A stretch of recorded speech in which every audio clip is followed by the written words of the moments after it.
This episode is brought to you by some amazing people. Patrick O'Leary, Marcel Gouffonian Metalhead, Nutslap, Tabin Rice. Welcome to the show.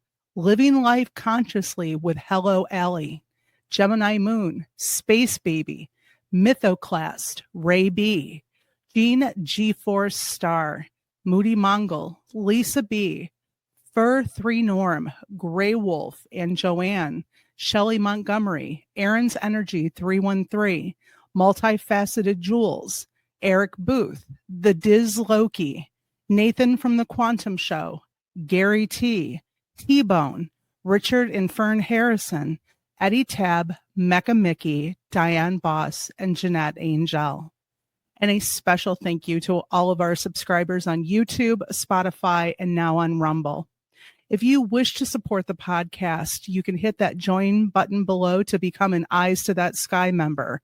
Or if you want to join the Patreon or to provide other support, the links are below in the show description.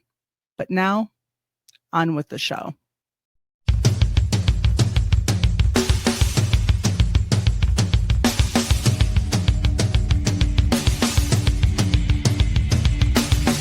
Welcome to the Michigan UFO Sightings and Paranormal Encounters podcast, where we explore the unexplained and mysterious phenomena that have occurred throughout the state of Michigan and beyond. From UFO sightings to ghostly encounters, we delve deep into the stories, the evidence, and the theories behind these strange events. We are your hosts. I'm Michelle. And I'm Wayne. We are an educator duo that after an encounter with a triangular UFO in 2018 in Michigan, we decided to investigate UFOs and the paranormal. In this podcast, we will be speaking with eyewitnesses, experts, and researchers to uncover the truth about some of the most intriguing cases of paranormal activity in and around Michigan. Our goal is not to convince anyone of the existence of these phenomena, but rather to provide a platform for discussion and exploration. So, buckle up and join us on this journey down the paranormal rabbit hole. On an escalator.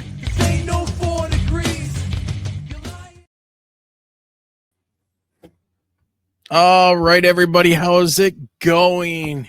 It is Tuesday, not Sunday. It's Tuesday, May 13th, 2025, and we are coming to you from deep within our bunker, tucked away in the shadow of the great Motor City, Detroit, Michigan.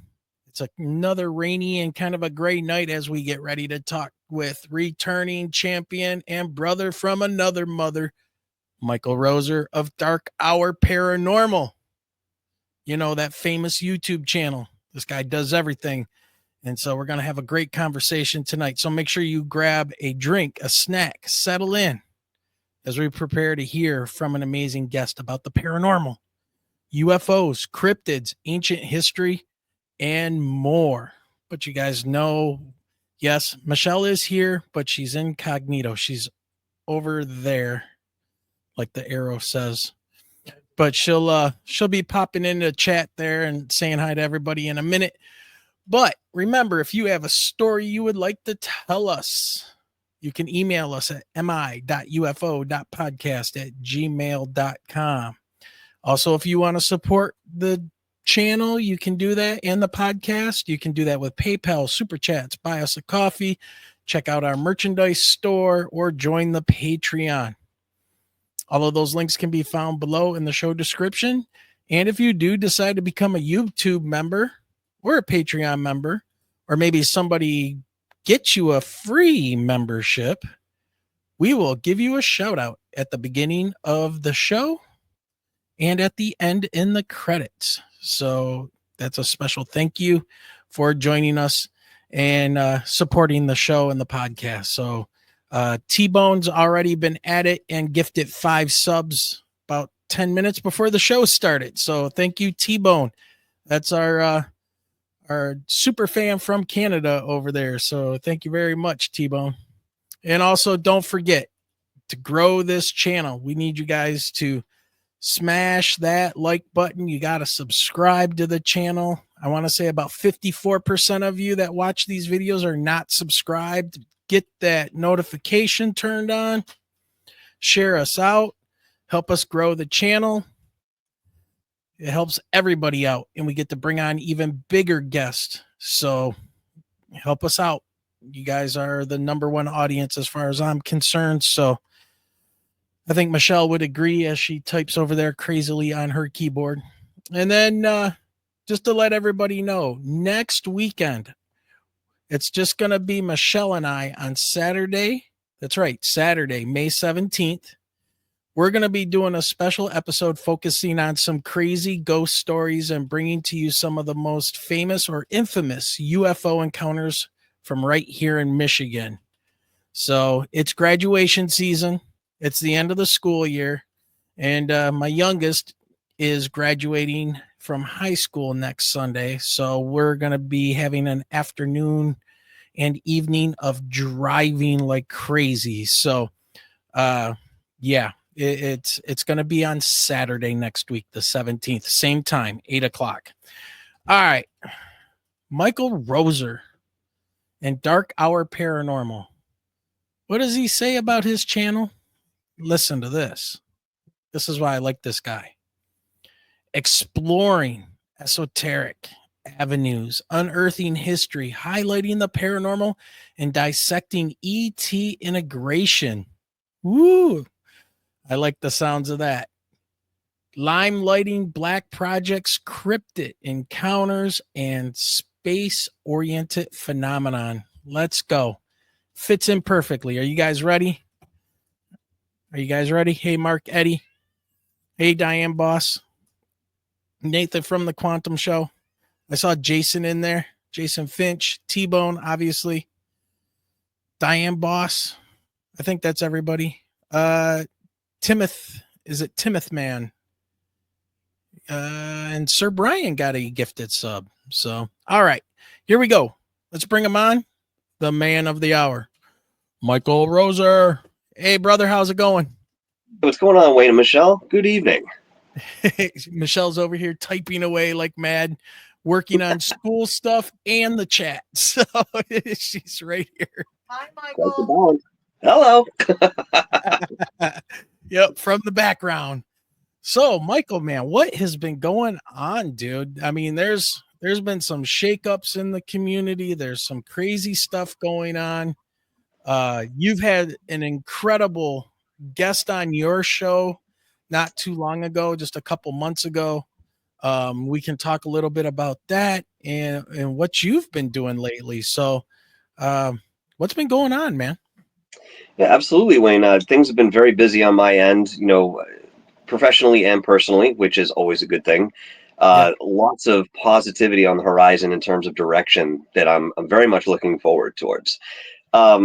Yes, there have been some shakeups, in any sort of paradigm shift. There has to be something that goes out so that something new can come in. And, I don't think I've mentioned this publicly, and, obviously we don't have to go into too much detail, but I'm no longer a part of ArchaeoX, which was, the forays down to Belize at very least, and, what we were doing with that, which is okay. It certainly opens certain creative avenues that I can follow on, and I'm okay with this decision.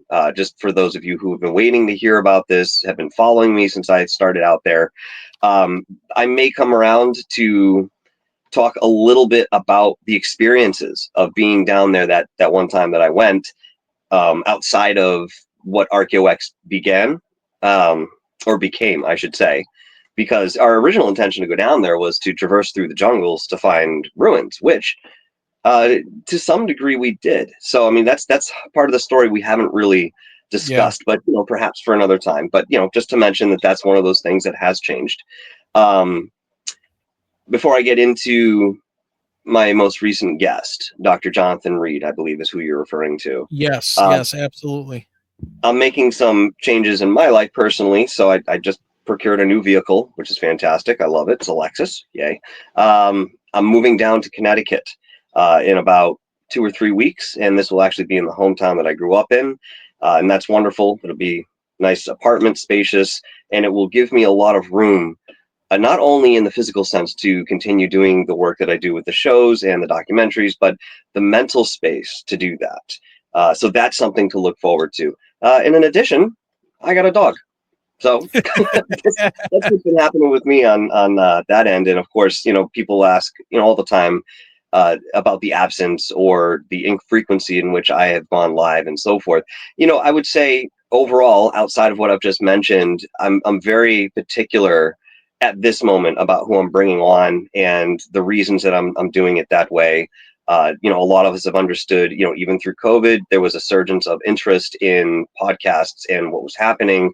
Yeah. Things really did become saturated at a certain point, and yet there are still many podcasts out there or radio shows that do stand that test of time and shift.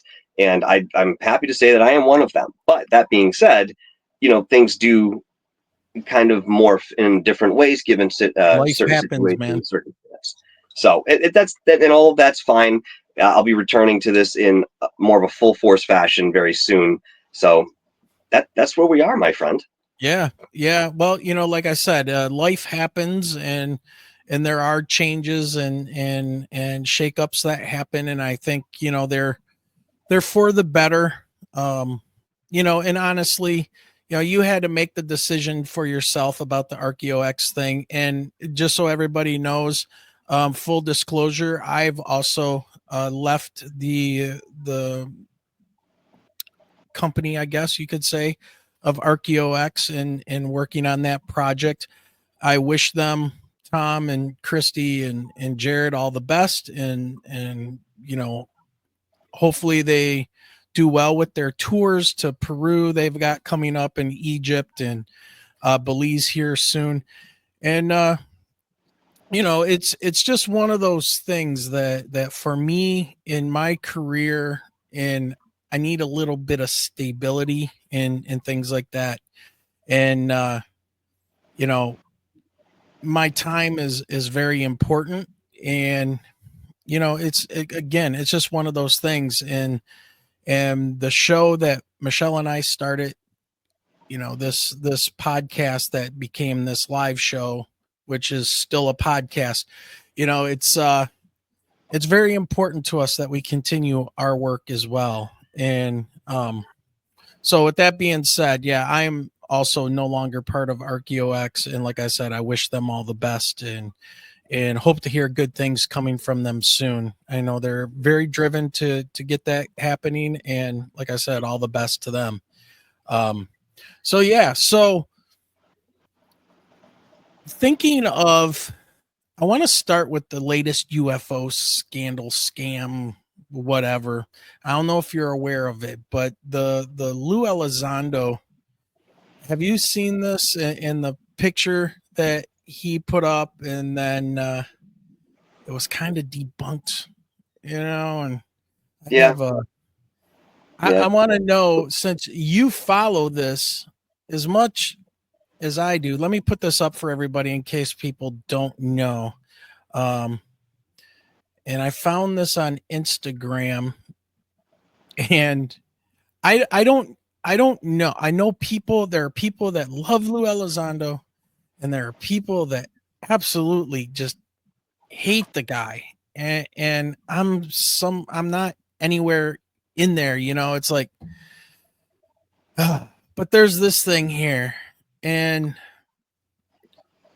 it says with our banners cutting it off, and it says, following Lou Elizondo's recent UFO photo reveal, a member of the UFO community debunked his recent UFO reveal within 24 hours of hard work since the photo was released.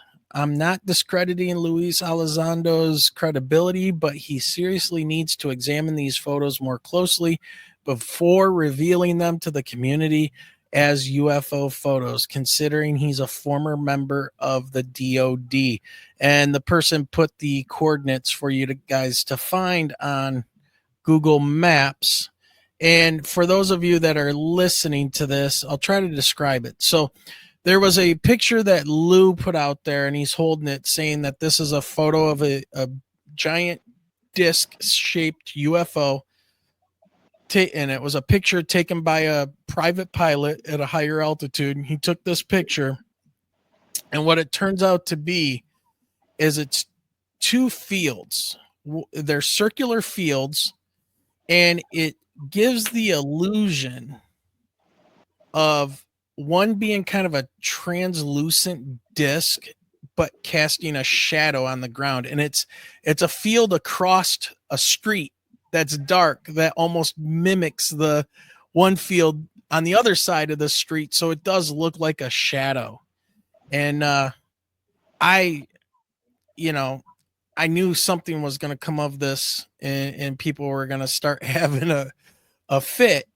And so, Michael, what's your take on this, and what do you make of this? Why do we need this sensationalism? It does take away credibility from the whole community. What's your thoughts? This is incredibly disappointing. A lot of us have followed Lou Elizondo for a very long time, and we already kind of came to an assertion of sort that, put him in the realm of a disinformation agent. And, Yeah. Somebody else who sits in there, Richard Doty, is a fantastic name to bring up under that. Is this the direction we're going with Lou now? I mean, he had put out a book. It was subpar. I mean, the fact of the matter is, all Lou has ever really done is present something in terms of a possibility. He's never really given us anything to follow up on, nothing to research, nothing concrete in any way, shape, or form. And here he comes along with this photograph, which I know damn well he knows what he has, but he has a narrative that he has to follow. And that's the show. That's the dog and pony show here. We're not looking at somebody who's really trying to disseminate truth about UFOs or extraterrestrial life, or in maybe his case, demons. That's not what he's there to do. That's not the intention. But it's certainly brought on people, specifically the public, that this is what it is. Look, this is the best he could produce out of everything that the Pentagon and these privatized organizations have in terms of evidence, and even just pictorial evidence. This is what he decides to bring to the table? After how long? I have a lot of questions when it comes to something like that. And yet at the end of the day, I have to say that this particular expression is incredibly intentional. Look, he gets it from somewhere, right? Just like Corbell gets a lot of his material from NAP. Yes. I mean, there are things going on behind the scenes in terms of those connections and networkings that could have more transparency, but for some reason they don't. Again, another question to ask, especially in approaching something like this that we're speaking on. Yeah, I hate this because it just sets everything back again. That's the idea. Yeah, and then why do it? I mean, is he getting paid? I mean, you speak of this narrative that he's trying to hold. It's like there are UFOs, and he'll tell you, "Oh, we're definitely maybe not alone." There's always this little, right? This little what do you want to call it? Like a little back door out. You know what I'm saying? Well, I said maybe that they're, maybe they're interdimensional, but we're definitely not alone. Well, whether he gives you that information or not, with that type of statement, he can't be held accountable. Yeah. But I mean, I don't, unless it's something nefarious, I don't understand the reason for it and doing it so badly. Like, do you think people are not going to be scouring Google Maps looking for that location and looking to see if there's something there, and they find the exact picture, man? The exact picture. Yeah, well, I mean, we did this with S4 some time ago before it was scrubbed off the map. I mean, I don't know if that's returned, but I do recall going through all of that research. You asked the question, why even bother to talk about this or present any sort of information like that? There must be some sort of plan that's an overarching plan that we're only getting the hints of in where it's tethered into our reality. It doesn't necessarily mean that we can see beyond that. And perhaps the sky is the limit when it comes to this type of information that certain organizations or factions of government do have. They're going to choke us out just to the point where we're still clinging on to life, and that little bit of us that is still there is what's interested in topics like this. And yet we've got this strong arm, right around our neck, allowing only a little bit of that oxygen, a little bit of that information to bleed in.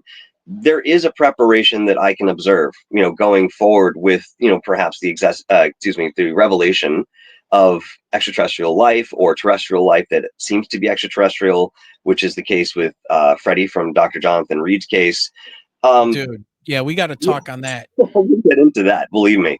But this is where we sit. I mean, we are still very much under their thumb, and we are powerless in some ways to really obtain the knowledge that they have in terms of this particular field at large. I mean, look, we've been privy to this at the very earliest. Well, in some circles would agree, 1930s, when we started publicly hearing about extraterrestrials or crafts that were reconnaissance, missions that were, in that vein. And yet here we are almost 100 years later, still in the dark. Yes, we have more knowledge and we have personal experiences that are being conveyed, but at the same time, those are being thwarted. And there are many cases that have ended very badly because somebody just had an experience that they never asked for. So, I'm getting a little off topic in terms of what your original question is, but the point is, there are proponents to that other side of the movement that allows us to have just a little bit for a very long trickle of dissemination, which, God knows what that's actually going to look like for anybody at that given point when we get to that stage. But, there's certainly something happening here that they're taking the time to at least put something out there. And it's not all, oh, no, it's not real. This never happened. This and the other thing. Yeah, that's there too, but it's not completely dismissive. So, yeah, I mean, I guess in the same way, I have a certain question, and obviously the answer must be much deeper than what we can imagine at the moment, or it isn't. Yeah. I don't know. See what I did there? Well, I mean, do you think we're at the point now? I want to say like at the singularity point where we have videos of robots in China, going after their creator. They're showing them off at, I don't know if you saw the recent one, but they have a robot that's on like this miniature like pulley system, and the Chinese engineers are turning it on, and the thing just wigs out and goes after the guy, and they have to shut it down. Are we at that point where you think that maybe, since the government seems to, well, if Lou's a government agent, which I'm assuming that he still is, that now they're flipping it, instead of saying you guys are crazy, yeah, there's something out there, and we're gonna make Lou and those guys over there, Christopher Mellon, look like the bad guys breaking all this information, but we're really controlling them so we can do what was the conspiracy theory? Was it Project Blue Beam that we were going to be invaded? Was right? Are we getting to that point where we can have robotic grays? If they decide that they want to perpetrate some type of a Project Blue Beam. I mean, my conspiratorial self, and I see it in chat. Rick is like, never trust someone about UFOs who sells books on the topics, right? He says that in chat. I'm not going to agree a whole bunch with that, but maybe a little bit, depending, right? I mean, you could say the same thing about podcasters, so, but there's got to be an end game for them to be involved. Lou is a counterintelligence guy, so he wants to know what everybody knows about these UFO things, and he's reporting it to somebody. And we can just say it's probably somebody in the DOD. But is this getting into that weird conspiracy type of thing where it's like we could have robotic grays running around here attacking people and being pulled up into a TR-3B. So, I mean, your thought, I mean, it's all speculation, but my God, they've been talking about this stuff for 50 years, a fake invasion, Yeah. Well, curiously enough, I think it was on the last show I did with Dr. Jonathan Reed, he had mentioned that Freddie had said that we may see a false flag invasion very soon. And this came across, according to him, less as a message and more as a warning. Now, again, as you mentioned, we've been talking about something like this for a very long time. If there is a reality to it, then there may be one day where that does actually manifest. And, when we have the advent of AI, the way that we are seeing that progress now, some of those videos that I've seen, especially the one that you mentioned where the robot kind of flips out, some of those were mechanical errors or something had actually glitched within the item itself rather than AI taking over, although there is that aspect to some of those videos as well. Now, is this just simple misbehaving or misdirection from that intelligence, or is it something more intentional? I don't think we have the quantification to kind of focus on that yet. We have ideas because we're instilling a piece of our consciousness into AI and its development inherently, because it is our creation. Whether AI itself existed somewhere in some sort of fashion prior to our discovery to it, could be argued. But that being said, we are, at least what it looks like, is creating a different form of consciousness that can be classified as a life form. So if we're at the point where we're doing that now, and obviously this is done through technology, we also understand that, bringing up the Greys, they have a cyborgish or android sort of How many element to times? their person, and yet they're biological in nature as well. But, this could be that bridge, that sort of, this whole period is a liaison between what we didn't know and what we're going to know. And they're trying to sort of fill in the gaps, again, doing this very softly, because perhaps there are people out there in the world who are not ready for a full disclosure. And I mean, I look at the tumult that happens over in Russia and Ukraine and all these different places, all across the planet. There's still upheaval, and it's violent. And it doesn't necessarily have to be physically violent. It can be verbally violent. It can be politically violent. It can be, any sort of measure like that under the umbrella of this. And on one hand, we do understand the power that we're developing.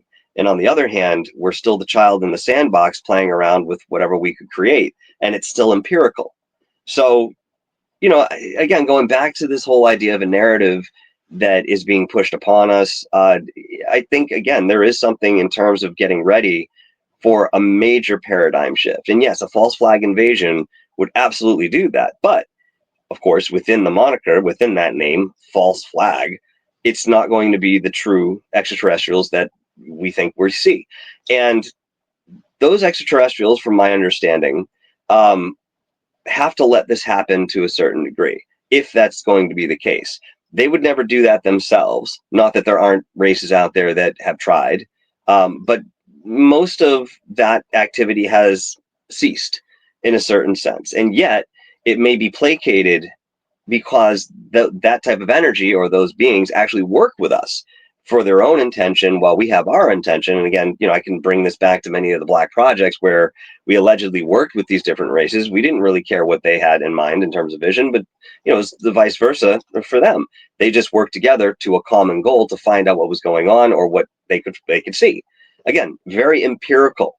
And that is sort of the label, I think, for this time period right now is that empirical sense of exploration and experimentation. And yet we still have a certain understanding, or I guess a supposition about what we may see come of this. And yet we really don't know. What do you think the paradigm shift means, or what is the paradigm shift going to be? And even more so, what is your thoughts? What if that paradigm shift is based on a false narrative? That's what we're worried about. Right. Yeah. So what would the paradigm be if it was real, like if it was a correct narrative versus the paradigm being a false narrative? So essentially, the whole action of a false flag invasion, that's the manipulation, that's the deception. And if that's put on by marionettes, if you will, political marionettes or governmental or what have you, they're doing it for their own reason to maintain a certain power that they already feel that they're losing control of. And with the more information that we have when it comes to the extended versions of reality, I'll put it that way, the more powerful we become within that knowledge and then act on that and grow as a result. This is something you can't really truncate. I mean, you can do it for a certain period of time. We've seen this in many civilizations in the past, but eventually this has to push through, because this may be a larger movement of energy that we're all a part of, and yet still one little small toe of that whole body, and yet we have to come along as well. So there's this fervent hope, I think, that they'll be able to still control us the way that they have, keep the economy the way it is, because this is the system that they've always wanted. The rich get richer, the poor get poorer, and that's what we've seen. But again, there has to come a time where that does change. So going into integration of different life forms, okay, I mean, even talking about this paradigm shift, we're looking at AI and that technology, that changes everything. So I'll give you another example of what we're up against right now. So recently I've been reading some articles on some research that had been done into different cell manipulation, and this goes all the way from the very first cells in the human body to the skin, and they're already in the process of understanding how to put much more longevity to the human body. So the proposed idea is that by 2050, we will have the option perhaps to live twice as long as we live now with this cell regeneration, I would say it is. It's a step back from that, but for the sake of conversation. And of course, this prospect is wild and crazy in and of itself. I mean, they talk about the word immortality. Now, it doesn't necessarily mean that you could live forever, but maybe it does. And that's sort of something that I've come across, because it hasn't really been at least expressed to the public what they've found with this, but they've told us as much as I'm telling you now, which is, again, incredibly fantastic. By 2060, this technology will be available to people like you and I. For 10 years, between 2050, 2060, it's really only going to be available to the elites, the same way that perhaps flying cars in some avenues are, only afforded by those who can afford it. But by 2060, the common person will have the option to undergo this type of treatment and extend their life. Now, a lot of people will find quite a bit of problem with this, and a lot of it lays in morality. It lays in what we're already familiar with, a natural course of what is. But we're in a stage where we understand that we can manipulate reality on a larger scale, and we may be able to take out certain things that we always thought would be there. I mean, we take out this equation of death, that we can decide when we die and how the body goes.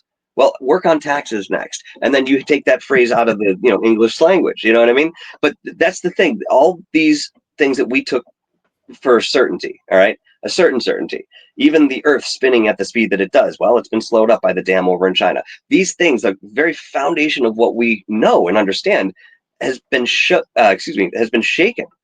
And we're sort of reeling and yet still going forward, and the progress keeps lapping over us like waves, and we're sort of just keeping ourselves afloat going through. But this is where we all find ourselves right now, and if there's an integration of extraterrestrial knowledge, or some sort of presence, again, this changes everything down to the very fundamental way that a person thinks and views the world. So within that, it would just inherently have to change on a very large level with this disseminated information. Well, like, look at the what is it? The CRISPR technology, and we have as I'm attacked by my cat. Did you see the CRISPR spider that spins with glowing red silk? Yeah. Yes. Yeah. Stuff like There's this. that. There's the introduction of dire wolf DNA back into the wolf, bloodline. It's not a full they're not full dire wolves, but there's that genetics being added back in to those pups that I don't think they're pups anymore. They've been around for a while that we didn't know about, that they were, bringing them. And now you have things like Ozempic now and stuff too. Right. So start adding all that together. And then you have AI, you have robots. I mean, are we going to eventually our consciousness become like Avatar? Are we going to see? My concern is that these entities are helping us get to this point, whatever these entities are, so that these robots that we're building and we're thinking we're going to have all this great control, they're going to be able to manifest and put their consciousness inside these robots through AI. You know, even if that is the case, I don't know what that would actually end up looking like. I mean, there seems to be some sort of dependency or synergistic existence between extraterrestrial life, the way we understand it and are familiar with, and human beings and the Earth itself. Now, if that's just an interest as the Earth as some sort of habitation for these individuals, then perhaps that's one of the reasons that they want to preserve things. But if when we're talking about different theories here, we're somewhat of an offspring to these certain races. They have obviously an investment in us and our growth and development. Now, with Freddie, when Dr. Jonathan Reed came upon him in the woods, and this was obviously, to what we saw, a chance meeting, and has now been confirmed from that side that, yeah, this wasn't planned. I mean, this was no sort of divine intervention. He was just out there. But the question is, what was he doing? Well, he was researching. Apparently, he's some sort of scientist, or works with natural habitat, and he was out there gathering data for whatever he was working on. And this goes directly in line with, again, keeping in mind that the Earth is conscious, it is a life form, and obviously is reflected in every living being that resides in and on it. So there's much more that goes into the interpretation, I believe, when extraterrestrials may or may not decide to intervene or come into our consciousness in a very physical way. I had an experience recently where, I mean, I've shared a lot of these paranormal experiences, and I'm very familiar with what these look like, even repeating in certain factions. An experience I had was with an extraterrestrial that I saw with my own eyes sitting in my room. And, if you want to go into that, we can, but I will tell you, I was absolutely shocked. And my realization was that we had been having a conversation for quite some time while I was doing another activity on my waking consciousness. And at that moment that I saw him, and there were 3 others that were with him that I can describe as well, it was all done telepathically and just was not in the linear timeline that I'm familiar with. Now, again, conceptually, we can always talk about that, but to experience it, my jaw was on the floor for a good 10 minutes before I could move or say anything to myself.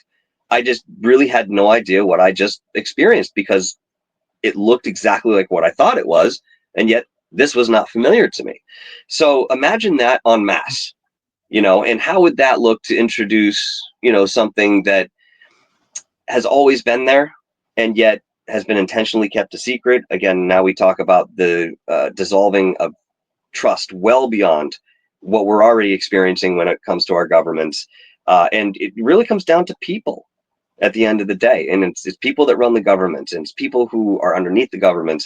So, I mean, this would just be an entirely different way of life. And we would immediately, at the drop of a hat, have to change that. And it's not even a choice at that point. You literally have to go with the flow. Yeah. Well, okay, so we got a couple different roads we can go here. We can talk more about that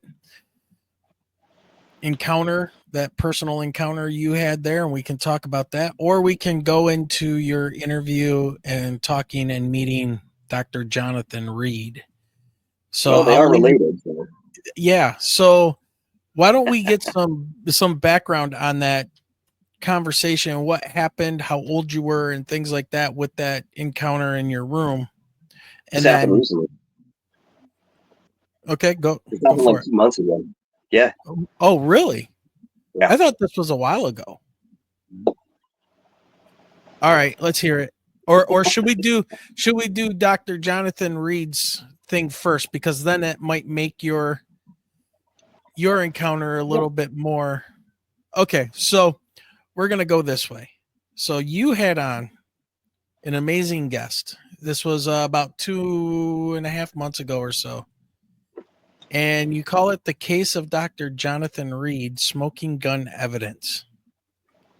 And yes. I started, after I watched him on your show, I started going down, and you had what, two interviews with him?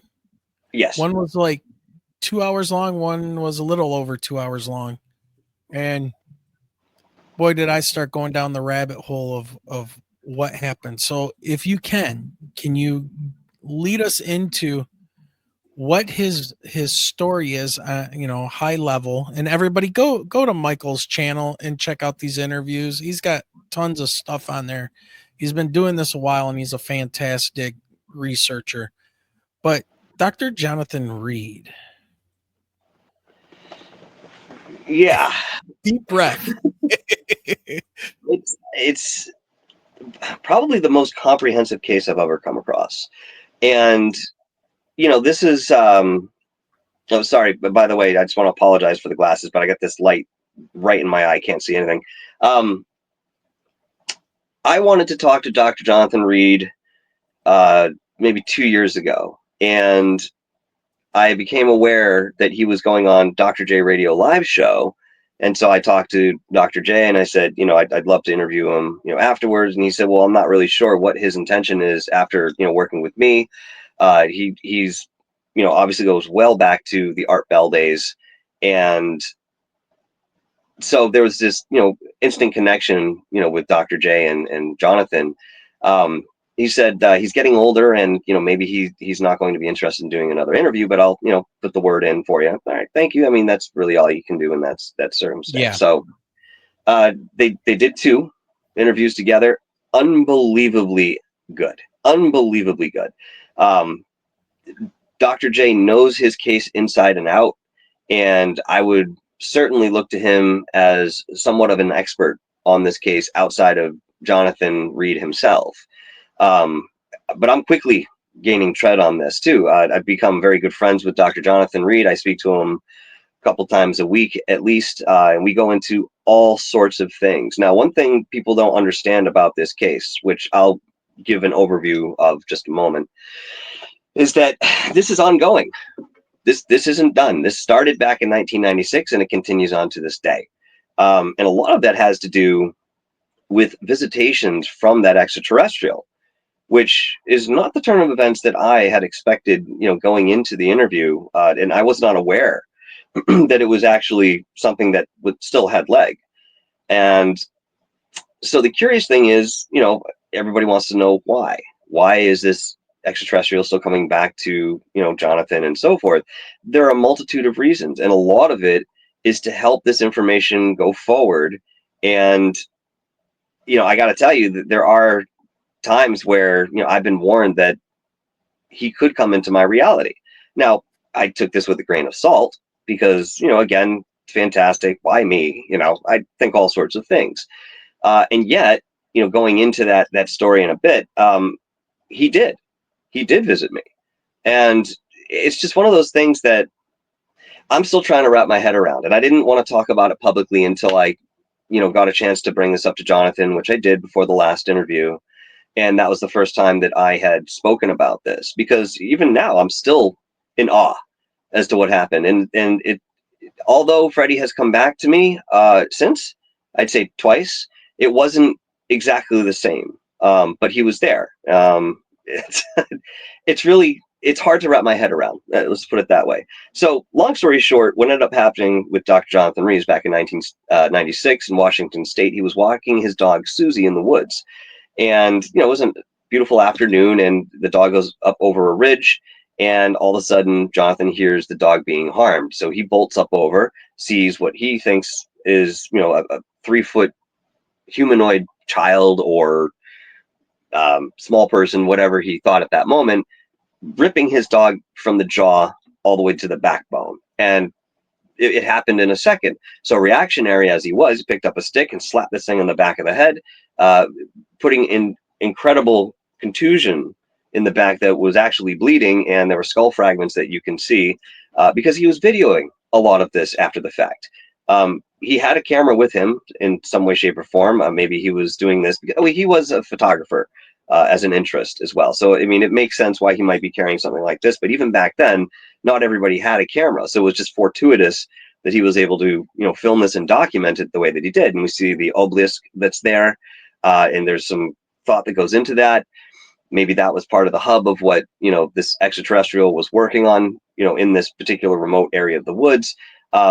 Certainly a lot of thought goes into this. I mean, the thing is, we can take any element of this case and just expound and continue to expound upon it, because there's so much information and so much experience and actual physical evidence that it becomes overwhelming and you have to take small bites. So as he's looking down at this extraterrestrial that he now realizes this is what it looks like, it's some sort of gray. He doesn't feel well. He ends up getting very sick. It takes him about an hour or so to recover, where he can just take a small sip of water. He wraps the body in it was an aluminum camping sheet of sort. I forget what it's called. And brings us back like a thermal yes, sheet, thermal. wasn't it? Yes, Yeah. That's exactly what it is. Thank you. So he brings it back to the truck, intent on bringing it home. One of the most saddening things about this is that, he had mentioned that through all of this experience, he saw his dog die and, still went through the process of what was going on. It was only at the moment he got back to his truck, looked in the rearview mirror and saw this body wrapped up in the back and looked over at the passenger seat that he realized his dog was gone. And that man loved his dog. We've had conversations about animals, and this guy is just, I couldn't tell you enough good things on terms of his altruism when it comes to animals. So, even today, he's still mourning that animal. And so the story goes that he brings it back to the house and he films it doing an autopsy. He was a medical doctor and had the know-how to do this. Got bone grafts, skin grafts, and blood that he then sent off to university to have analyzed. And it was. And he came back to talk to the person that was going to give him the information. They asked him where he got it from. This is nothing like anything we've seen before. And, a day later, that person was shot in their office. Okay, that's perhaps number one. There are 14 people that are dead that had surrounded Jonathan, helped him some fashion, had a part of this case, and he himself has been shot 3 times. So there's a reason that these people are coming after him and others that work with him, that, they want to keep this under wraps. Now, the fact of the matter is, while he has this at home, he's bringing over friends, family, constituents, co-workers, just to view this body. So there were many, many, many witnesses to this happening. He saved the body, right? What's that? He saved the body. Well, he put it in the freezer thinking that this was going to just, kind of keep it. But apparently, in one way, shape, or form, it actually helped the entity heal itself. So it was, 3 days later, I think, he heard an awful scream from the basement when this thing had sat up and punched the top off of the hunting freezer that he had it in, screaming. And there's actually an audio recording that was played on Coast to Coast with Art Bell of this sound, because it happened, I think it was more than once. So, at this point, Jonathan realizes that it's not dead and tries to communicate with it in a verbal sense. He realizes this isn't working. And the sound that Freddy, the extraterrestrial that we've, named, is making these sort of chirps and pops, that are audible. Again, there's complete disconnect in terms of the communication. So what ends up happening is that Freddy starts to try to talk to him telepathically, and Jonathan becomes incredibly overwhelmed. So Freddy dials it back a little bit, and next thing you know, with a little bit of time, they start understanding little bits of what they're trying to convey to each other telepathically. And the way that Jonathan had mentioned this is that it was sent in pictures, and those pictures had feelings. And if you were to kind of look at something within that mental image, there was an association of thought with that would convey something back to that person who was having the experience. So perhaps that's what telepathy is like. It's, it's more of a picture than we use words to communicate. So I think he had this being for 8 or so days. It might have been a little bit longer, but long story short, there was a point where it popped the freezer door again and left. And the way that Jonathan said he found it was that there were these little wet footsteps that were going towards the wall and then just disappeared into the wall. So somehow he was gone. He was not part of that reality at the moment and went back home to wherever he was. Now, that is, for most people, where the story ends. And then we have to then talk about how his house was raided a couple days later, and everything that he had was upturned or stolen. And this has happened multiple times. And, he's been able to preserve some of the evidence. But the most significant piece, outside of the DNA sequencing, which I believe had 40 chromosomes, in which 8 or 9 were from porpoises and sea turtles, but still had human chromosomes and DNA for the rest of that. Oh, wow. He had a link that we call the Odessa. And everybody wants to see this thing, and I understand why. Because he went on national television, I believe it was up in Canada, and demonstrated this thing and what it could do. So essentially, he puts it on. You see this big orb of white light come from his chest. He's clearly in pain. It's a very uncomfortable experience. And all of a sudden, he disappears out of reality. Well, on live television without cuts, he then returns. It looks like a magic trick, but it isn't. And he had done this many, many times. So I asked him, where do you go? And he said, I've gone many places. And so we got into some of the detail of that. And what I can tell you at the moment is that, the first time he found himself in front of these superior beings in some other place. Maybe, it was definitely in an enclosure. Perhaps, I was thinking like a Roman cathedral. I was just imagining that in the way he was telling it. But these beings were, some 20, 30 feet tall, whatever it was. And they were just columns of light that would communicate telepathically. Very, very high consciousness beings. And they are Freddy's superiors. But there's just love from these beings. And for one reason or another, Jonathan is in the thick and thin of this. Now, there were times we talked about how to decide whether you're actually in a real state at that point. It's not meditation, it's not dream. And we've come to those conclusions through certain mechanisms that Jonathan would employ to verify that he was in a physical place. So that's curious. Now, another place that he has gone with that Odessa and actually returned to several times. By the way, he doesn't choose where to go. The superiors, those who are the ones operating this on the person who puts it on. It's not the person driving, it's the superiors. He goes back to this place, which is a limbo between life and, I'm sorry, it's more of, how do I describe this? It's sort of like a setting point where souls who have just lived a life come to kind of hang out, relax, share experiences with each other, and then, eventually go on into the next incarnation. But it's the way he described it was like being in a medieval castle, looking out the window, and there's just a field or an entire span of all these little white globules, which are human souls. And they're all interacting, bouncing off each other, sharing those stories. It really helped me understand that there is no separation between that side and our physical reality. And it's actually a lot easier to get there than we think. Now, I don't necessarily have a blueprint, but again, there's certain things I'm not mentioning at this time that verify that even further for me personally, that I think, in time people will be hearing about because, we're trying to bring this story into even a larger light than it's been in the past. And that's neither here nor there. We're in talks about something progressive that way. But yeah, I mean, again, having all of this physical evidence, the two of which I mentioned, there's a whole litany of things to get into with this. It's the most compelling case that I've ever seen. Yeah. Yeah. Does he have some of that evidence still? And does he have it like hidden away since he's been raided and things like that? Does he have like a fail safe out there in case something does happen? Yes to the failsafe. That generally has to do with the Odessa link. Okay. He's put about 8 or 9 people between him and that link, and this is for a certain reason. But yes, I did ask him about that. If something had happened, is there a hand to pick it up and continue on? He said yes. Then that's what I'll say for now. Okay.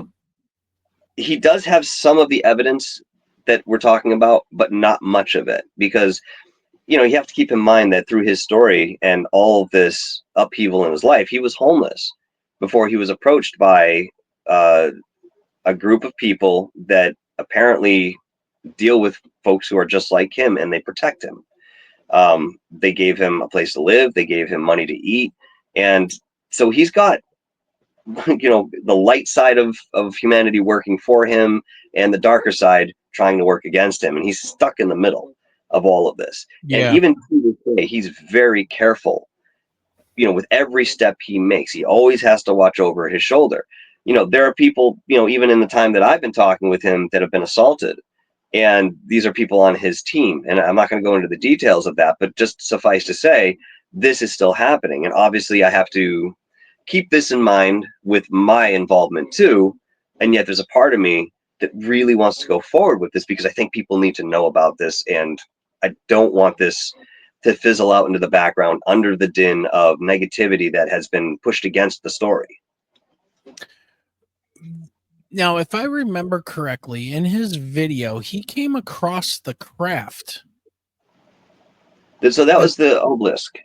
Yeah. Obelisk. I always say the word wrong, but that's what that was. Yeah. It was too small to be a craft the way that we would think about it conventionally. In fact, when he touched it, he felt like he was pulled into this, which was a much larger space, perhaps the size of a football field, but had no idea where he was and kind of pulled himself out. And that was the experience. It could be for storage, it could be a pathway, it could be for some sort of communication, dissemination of data. There's all sorts of thoughts as to what it actually could have been. But I don't think it was a spacecraft. I think it was tethered there. You couldn't move it if you wanted to, floating 3-4 feet off the ground. So I don't know. I don't know what that was. So what's the name of the wristband or the arm thing that allows him to move? The Odessa. The Odessa. Do you think that is how these, what we consider UFOs and aliens, this is how these things are coming into our reality through using that kind of a technology? And you said you've run into Freddy, right? I mean, Yeah. you are now connected to this Freddy thing. How'd you guys come up with Freddy? I don't know how he came up with that name, but it seems to fit for whatever that's worth. Yeah.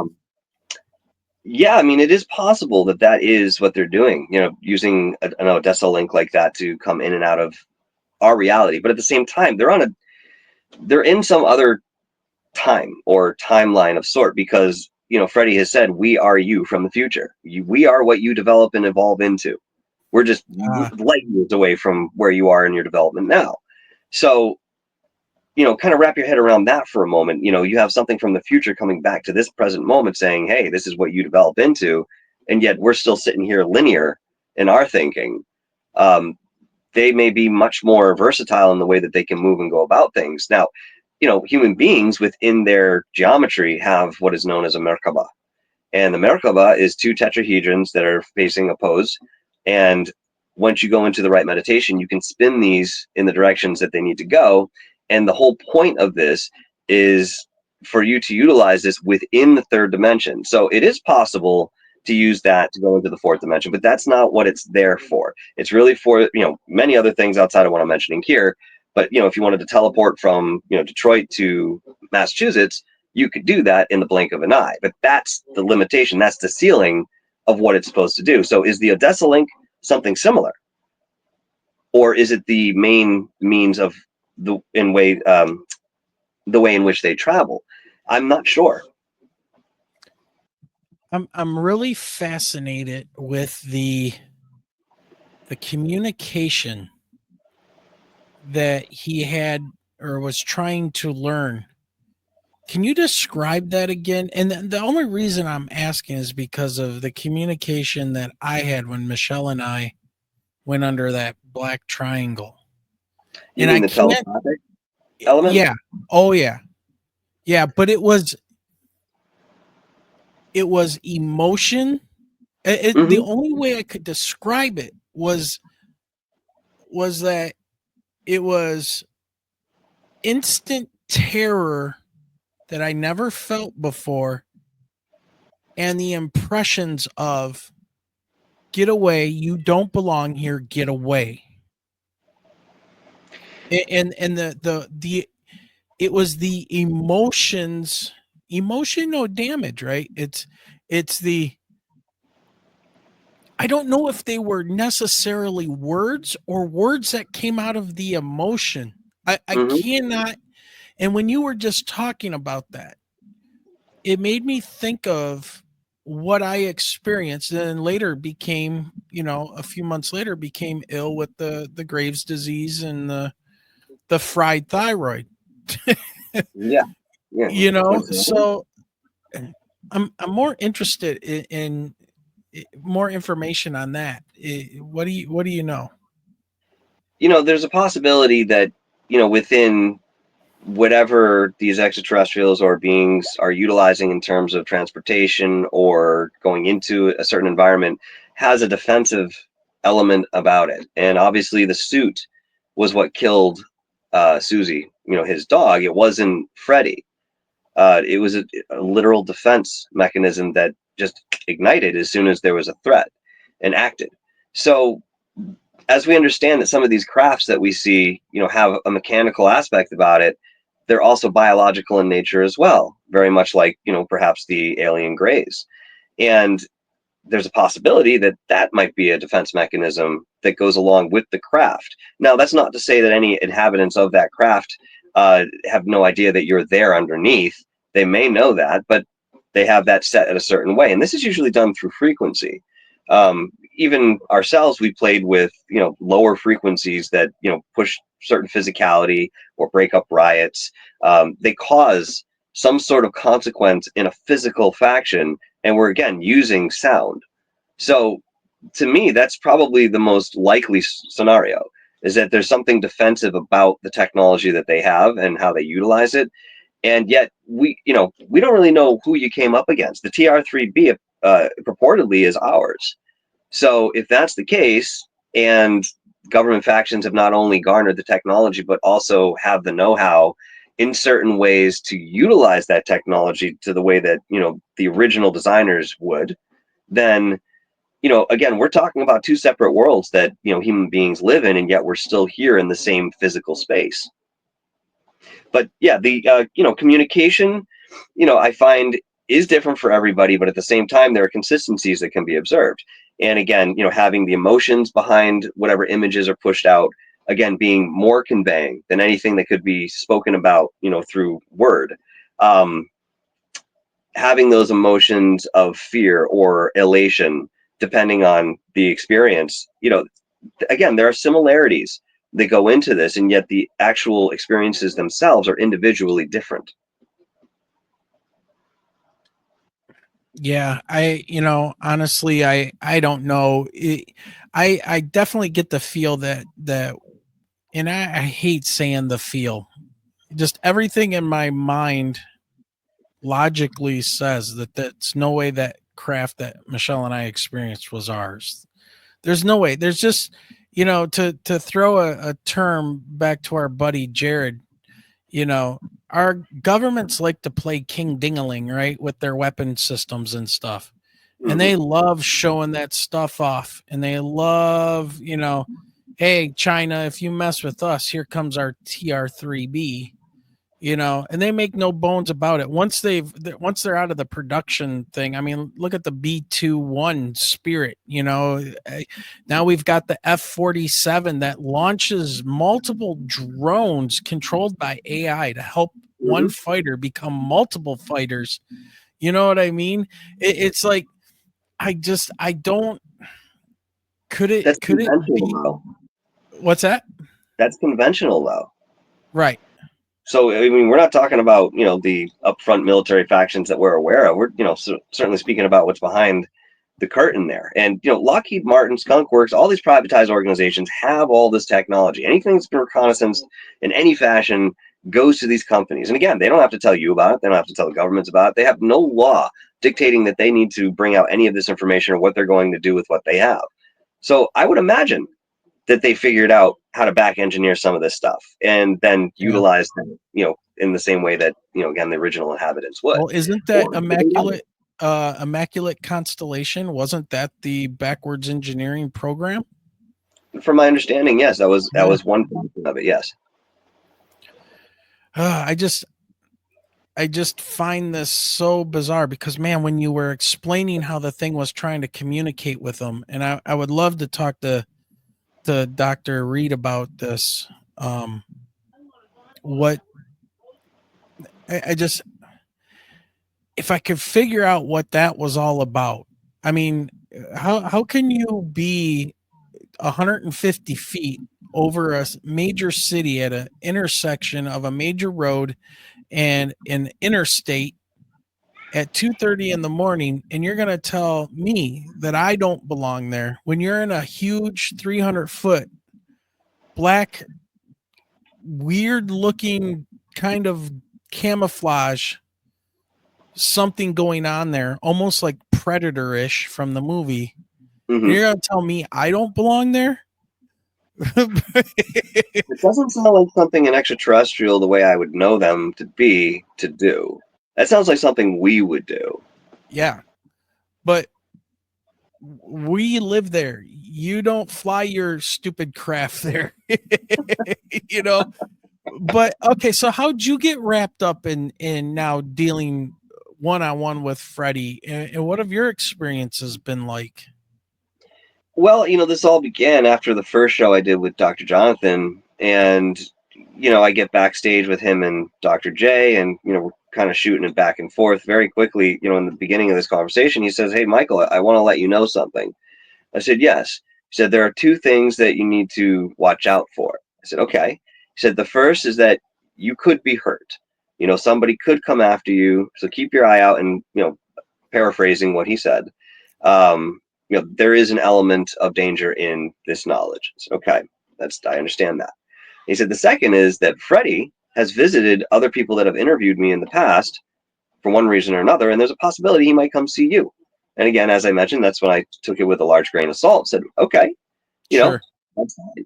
No problem. I'm open to that," as you would imagine. So it's about 2 to 3 weeks later. Came home from work, and what I usually do, on nights that I'm working double shifts, I come back late. I call up Rich from GoofOn, and I say, "Hey, let's go play some mini golf on the VR Oculus," and we get into it. So that night we did. I think we played about 3 or 4 games, and I wasn't paying attention to the power, and the Oculus died. So I said, darn. So I take off the thing, I put it on my shelf, and I turn around, and in the chair that I'm sitting in right now, I see Freddie. And to the left of me are 3 other beings that are, the best way I can describe it is that they were made of ribbon. They kind of look like stick figures, no head or anything. It's just sort of this tentacle-esque type creature, and they're floating about 2 or 3 feet off the ground. Now, when I turn my attention towards those, I don't feel a direct communication. I feel that they have consciousness. I can feel the consciousness that they're alive.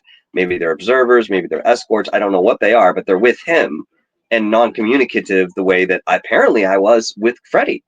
Because when I turn my attention to him, this all happens in an instant, really. I heard in my head, "Okay, good. Well, now we're done." It was just like that. And that's when I realized we had had a whole conversation about something philosophical, deeply spiritual, and have no knowledge or recollection of this. Now, this has actually been confirmed by Dr. Jonathan Reed to whatever degree you want to subscribe, wherein on one of the visits that he saw Freddie in a recent sense, Freddie had said, "I went and visited him. I was vetting him. He's a very old soul. He's very genuine. He's very sincere." And I think Freddie cares about this case as much as Dr. Jonathan Reed does, and the impact it has on the human race. I really think he does. And maybe it's not just him, maybe it's his superiors. And this is, a line of that evolution. So that happened. And like I said, I was just floored. Didn't know how to process it. Was not something I was familiar with. These beings disappeared right in front of me as soon as I had a lock on and everything I just described had occurred. Boom, they were gone. And it wasn't like I felt a shift in the air the way that I have with spirits that have come to me, whether they're human or something else. There's always this like pressure that comes about the environment, and when they leave, the presence is gone. That sort of disseminates in one way, shape, or form, or dissipates. I'm sorry. And it wasn't like that. There was like a higher level of frequency that these individuals came in on and were here for. I don't really know how else to describe it. But, in subsequent visits, I felt him. He was back in my room here, and he was standing up this time. He was just the size I thought he would be, about 3.5 feet tall. And out of the corner of my eye, I could kind of see the outline shadow of him, but I could feel his presence. I was very aware of what he felt like at that point. And then there was a time after that where he came to me in a dream. And again, we had another conversation that I woke up saying, I know I sat with him, but I have no idea what we talked about. But his presence is unmistakable. The way that perhaps somebody who is in tune with their own guides can feel them around when they lower their vibration to get a little bit closer to us in terms of whatever reason. Let me just put it this way, okay? I've been stuck for the better part about 4.5, 5 years, and that really has to do with my personal situations, dealing with my living situation, my personal life, all that. Been very stagnant, and I many times thought to myself, how the hell am I going to get out of this? It takes money to move. It takes fortitude to do X, Y, Z, this, that, the other thing. I just don't see the affordance in my life. I'm not getting these opportunities, and I was trying to do certain things to open those doors, and it wasn't working out. Now, call it coincidence, call it synchronicity, call it completely unattached. I don't know. But after I had that first experience with Freddie, all of a sudden, fantastic, positive things began to come my way. And yes, I still have to do the work to obtain those, but they're now within reach. And my entire life shifted in about a month and a half's time. Everything that I had wanted to move forward with, I can do now. And that wasn't the case before I started talking to Jonathan and saw Freddie. So is there a correlation? I don't know. But I have to sit back and say there might be, because prior to that, I was in this state of, again, stagnation and just couldn't figure out how to go forward. Yeah. So, yeah, I mean, I firmly believe that Freddie is a positive influence in my life in this way. And of course, Dr. Jonathan Reed would say something similar on his personal end, but yet there are repercussions for that type of relationship and connectivity, obviously in the physical sense, with people trying to come back and, throw the story on its head and, obviously harm other people as well. So yeah, absolutely. Catch-22s here. Wow. I mean, how many encounters have you had with this Freddy character now? 3. And you don't remember what it was that you guys were able to talk about? No, and I feel like, maybe I don't need to know it yet. I'm just saying that that's a feeling that I get. Not that that's my preference. I'd love to know all of it, but it's tucked in my subconscious somewhere. And I did talk to somebody about possibly going under hypnosis to retrieve some of that if it was possible, but I have not followed up on that yet. But that's probably the way I'm going to find that out, if I go that way. So of all of the things that you've done thus far, would you say that this interview with Dr. Reed and these encounters have been the most impactful to you? Yes. Yes, I would. And it was not in my intention to see it that way. It wasn't in my realm of thought in terms of how this would affect things. I mean, I saw the video years ago, and my memory of that is I found the video and I looked at it and heard this guy freaking out, saw the body. I'm like, what the hell's going on here? Like, this seems legitimate, but these days you never know. So I kind of put it on the back burner and only later realized, some years later, that it was Dr. Jonathan Reed's video. So this might have been in the works well before I even had the opportunity to know who was involved with this. And I've actually had experiences like this prior to with Eric Medhus from channeling Eric and his mother, who, I had found her readings and her website back in like 2014. And I went through everything. And I thought, man, this is really interesting. And I later found out after I became friends with her and did interviews that, number one, her son, Eric, is one of my guardian angels. And he was the one who brought me that way initially to kind of prime me for what was going to happen in terms of my career after that, in terms of the esoteric fields. So this isn't a pattern that I haven't seen before.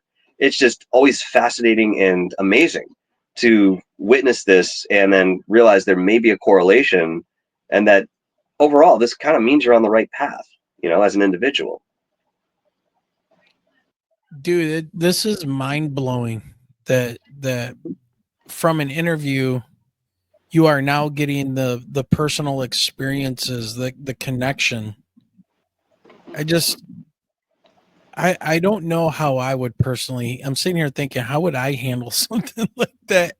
And I honestly, I don't know. I mean, it was hard enough for us to deal with the triangular experience. We didn't talk about it for a couple days, and then it popped in our heads, hey, start a Facebook group and see if anybody else has seen anything. 3 Mhm. years after we started that, we started our podcast because we had like almost 4,000 people that joined our group within those couple years, telling us all kinds of stuff. And it just went from there. And I'm curious to talk to Dr. Reed. I would love to have him come on the show and talk to him. But I'm also a little standoffish because of where that whatever the triangular craft that was hovering there was, where we have come to from that experience. What would that next experience be? And I don't, what does your empirical scientific brain tell you, man? Because I know you're very scientific and you think about these things from an empirical scientific method way when you do your research and stuff. Is there a battle happening within yourself, the dichotomy of the paranormal, well, it's not even a dichotomy, it's probably more than that. Paranormal, spiritual, alien, interdimensional beings. Bro, how do you filter this, man? With all the things you've done, They all sit, all of that. they all sit in different compartmentalized categories within my mind, if you will, and I'm able to revisit that like I speak different languages. But yet there's this crossover and a conflict when I have a right-brained experience, something that I can convey very anecdotally, and then there's scientific evidence to back that up. That's where I even have trouble putting it together. But you have to, because it's there in front of you, and as an intelligent being as we are, we have to make those deductions based on what we're presented. And if some of that presentation is personal experience, it's really, really difficult to deny, and of course raises a whole bunch of other questions within oneself, and then of course going into the population at large. So for me, I mean, my experience has been difficult to integrate that with this specific experience. Prior to this, UFOs, extraterrestrials might sit in the same category as the paranormal for me in terms of that conversation. They both are sort of intangible, unlikely to cross paths, but there's a possibility. For me, the paranormal was more apparent than extraterrestrials, even though I'd always wanted to, excuse me, have an experience like this. I mean, I've seen UFOs, and we've talked about this before, Yeah. but never had a personal interaction with any extraterrestrial. And the information that Jonathan has given me in terms of his experience, it's larger than anything that I think I may ever see again in my lifetime.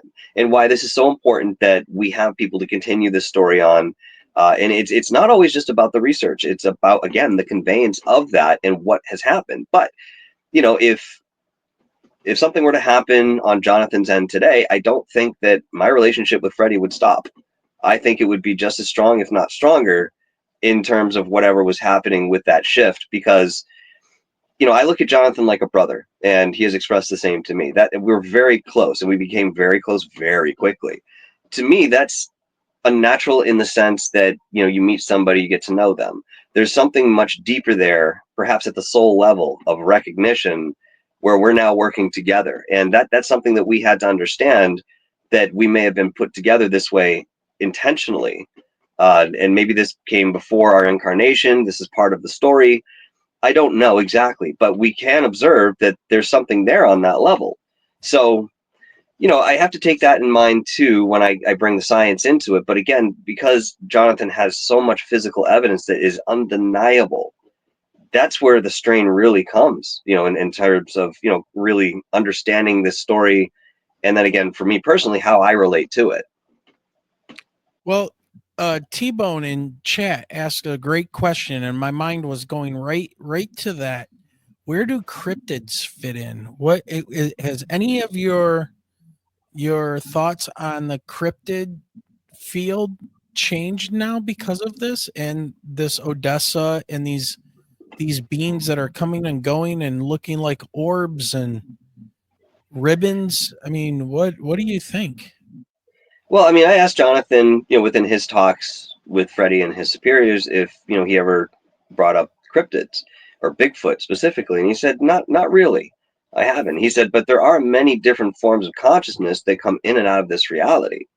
My thought on the cryptid end of things, I mean, that's exactly what it is. Now, I don't necessarily believe that they have a certain technology, for example, like Bigfoot or Dover Demon or Mothman.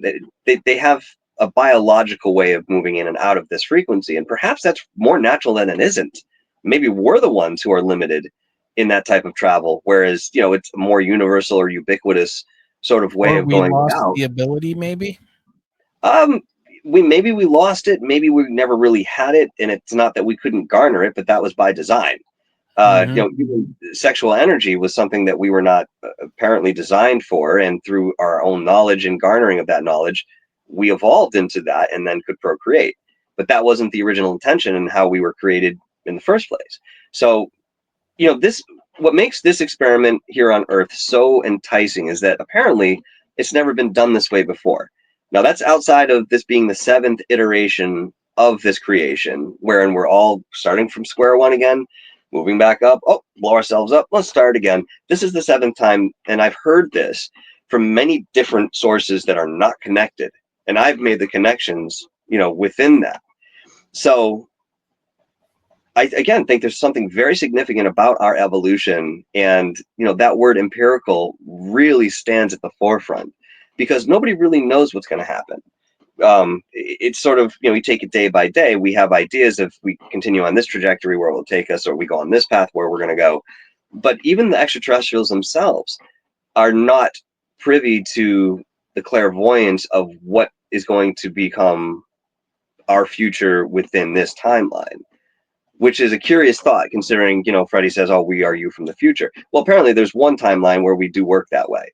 And if we understand timelines at all, we're jumping on different timelines every moment. With every action that we make collectively, we're creating a different timeline, or we're going on one that perhaps exists already. So, right. With that, it becomes very complex and, for many, very overwhelming to think. And that's fine. It's the same way we can't necessarily experience infinity, but we can conceptualize it. You know what I mean? Yeah, man, fascinating. This is it's just mind blowing, dude. And I can't imagine like dealing with those experiences the way, I mean, you interview the guy and this whole different realm just opens up, and nothing like that's ever happened before, has it? Like I this? don't know. I mean, we might not know because that person who would tell you is dead. Look at Phil Schneider. I mean, there are a bunch of different Yeah. people come out and wound up dead because they just were talking about what they needed to. And again, that brings in other people as well. So, there's a lot of thought as to why that's happening and, what organization is really behind it. More questions, to ask as we go forward. Yeah. Hey, Lou, can you answer these questions? We can't tell you what you had for breakfast this morning without smirking and lying to you. So I don't know. What is it that I had for Exactly. breakfast? Well, I sat down and I was cooking few things. I looked out the window, there was a deer, and then I came back and I sat and I started putting it on the plate, and next thing you know, the door rang. So I got up and it was time to go to work, but I shoved the last of it down my throat. So what did you have for breakfast, dude? I never said I had breakfast. No, not you. I'm saying that was Lou talking, right? Right, Oh yeah, right, okay, yeah, I got you. yeah. Yeah, that's the point. You know what I mean? It's always a roundabout thing. You never go Yeah. straight for the answer, and that's again, we get the nothing burger. That's the term that Lou sits between two buns here. You're right. Or we get a picture of two fields across the street from each other held up, Fields, great for tilling in crops. Jeez. Oh my God. But then we have Dr. Jonathan Reed's case. And it's, see, the fact that not everybody knows about this case tells me that it's probably like 99.9% credible. I mean, it's always the little guy out there, it's always the small sliver that is legit, and then everything else around it. What is it? The UFO reports they talked about, 90% of these things turned out to be weather balloons and aircraft, misidentification and weather phenomenon. And that's it. And then you sit there and you go, but what about the other 10%? You don't Right. need 10% of 400 reports. You need one. That's all you need is one. It's like, I don't know, man. It just, well, honest to God, that's it. You just need one that's verified. Then everything else becomes null and void. Doesn't matter. it doesn't matter. And in that, once you verify something like that, you know what to look for. So you can, contrast that against whatever experience you're up against, whether it's shared or your own, and you can make a better determination about what you're looking at. I mean, half the time, people look up in the sky in an optimistic fashion and they see something, but they don't know what they're looking at. So, for example, my mother, had sent me a picture, I don't know, it was maybe a few months ago, 4 months ago, whatever it was, and was on her morning walk and said, oh, look, I found these lights in the sky. So she sends me the picture. I look at them. It's just a long string of lights. Oh, no. Jot it down. She wasn't saying it was anything, but she thought it was anomalous. She didn't know what she was looking at. I said, Mom, that's Starlink. She goes, oh, but it's something that simple. And, you have iridium flare satellites. You have space junk popping around. You have to know what in God's name you're looking at, or at least be able to deduce what it isn't versus what it is. But most people don't know how to do that. Yeah. Well, yeah. I mean, there's so many cases of people filming a light moving across the nighttime sky, and then it just bloop disappears, and they're like, "Oh my God, it's gone." No, it's just no longer reflecting the sunlight. That's right. The angle of the orbit and where the planet is. I mean, there are certain things. This story is amazing. Educate ourselves. The more that we go into these cases and give it the proper analysis, the better off we're going to be at actually determining what's in front of us. And that goes for everyone. That's, it's wonderful that the news has been talking about UFOs and the capacity that they have over the last, 4 or 5 years. It gets people aware that there is something to look for. And, I understand that a lot of people want to see this happen and want full disclosure. Maybe that's what we're up against. Maybe it isn't. But at the same time, we're getting some disclosure here. Yeah. Yep. In small little chunks. All right, Michael. Well, I'll tell you what, this has been a great conversation. Any last minute things you want to drop on us, man? Because the whole Freddy thing is like massive. That's just major, man. Yeah, I mean, it has changed my life in the way I see things in an extraordinary way that I could never have imagined and would never have expected. Now, one thing I'll say is that there are very few times I come on in a public sense and I say with outright conviction, I believe this happened. And, there was something about Jonathan's case that I felt confident in saying that, and yet I kind of, would play the fence a little bit, but at the same time, intuitively, I felt that this was the real deal. But now that I've actually experienced something peripherally or maybe even more directly with this case, and it's now my experience, I can't deny it. Even if I wanted to, I can't. The only way, even if he came back tomorrow and said, "Hey, listen, it's been a good run. I was lying about everything. I'm a great storyteller." I don't know that I could believe him because I saw Freddie sitting in this You're, freaking pool and the yeah, 3 other dudes next to him. I saw that. So yeah. for me, this is different, and I'd You love can't for throw away your people to. experiences. What was it? You can't throw away your experiences.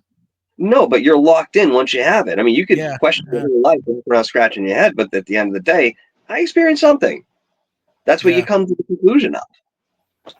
Yep. So, yeah, we'll see what happens going forward. Of Yeah. course, I'll keep everybody updated as I'm appropriated to. And, I'm looking forward to sharing much more information about this case and my private conversations with Jonathan, which he's given me the go ahead to share in Cool. whatever capacity that I like. But, I'm also very discriminate in terms of certain things that I still feel are very sensitive. So, not that I would hold anything back that Jonathan would want me to express, but maybe there's something between us that we had discussed that's of a more sensitive nature that I may just hold on for a moment and then see how things go. And again, I don't want to put anybody in danger, including myself, my family, anybody around me. So I need to do this artfully and walk the line in a way that I've never really had to do before. Look, when Right. I've talked to the government about, certain things, I had to call up, maybe Department of Revenue or, something along those lines. They get on the phone and they know who I am. I've mentioned this before. I've had several experiences where, I'm expecting to give them my name and my social and date of birth, all this stuff. They say, "Oh no, we know who you are." I say, well, how do you know who I am? You're the ghost guy, or you work with the paranormal. You're into esoterics. Like, how do you know this? We're the government. We know that. So it's not like I haven't been watched and didn't have a knowledge of that in the past. But this is a different story altogether. Yeah. Yeah. All right, Michael. Well, this is an middle of the week kind of show for us, and got an early morning coming, but I guess third time is the charm to get you on here. Yes, yeah. So much has been It's going on, like, man. I'm happy to dude, be here tonight. so much, man, so Thank much. you, and Michelle. Thank you both. Yeah, dude, you are welcome, and man, good luck with your moving and everything you got going on. It sounds like it's really positive and working out for you. And man, just keep on keeping on, man. Thank you very much, my friend. I appreciate All right. it, and I appreciate the voice and conversations that we've had tonight.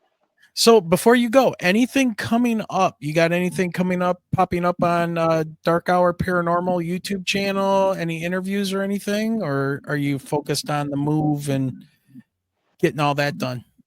So I'll get down there, an earlier part of June. I'll settle in and set the studio up. So probably about mid-June, I'm going to start being more active with that. Uh, I am hosting the Connecticut Paracon again this year, Okay. which is is it Enfield? No, I think it's Waterbury. Either way, I can send you some correspondence on that if your viewers are interested in the area. Yeah. A lot of great guests coming through, unbelievably, well versed people. Um, but outside of that, yes, I'll be focusing on the interviews a little bit more readily. Once I get down to Connecticut, and of course, I'm still working on the third installment for the Montauk documentary. I don't know what that's going to look like in terms of a release. I have to finish out this summer.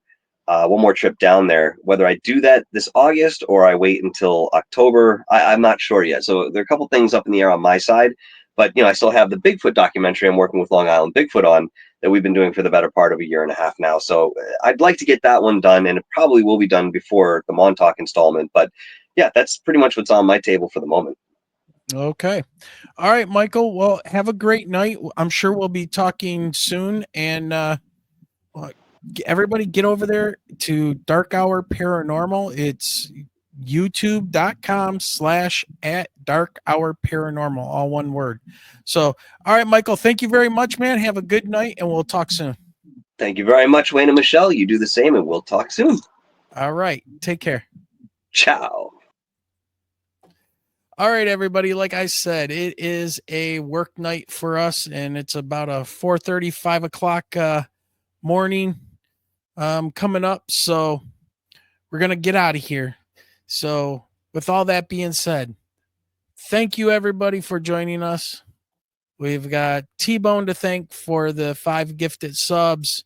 Kelly Lewis, Sky Allen, Diane Boss. Let's see who else was here. I saw Rick Davis, Nathaniel from the Quantum Show. And by the way, get to Nathaniel's show and check that out. Really good shows, some deep conversations. We have some great talks over there. Kelly Lewis. And if I missed you, it doesn't mean I don't love you. It means that I just don't see you in chat. All right, everybody. Have a great night.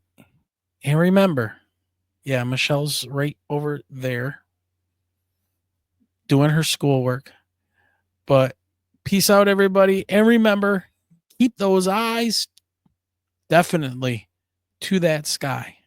See ya.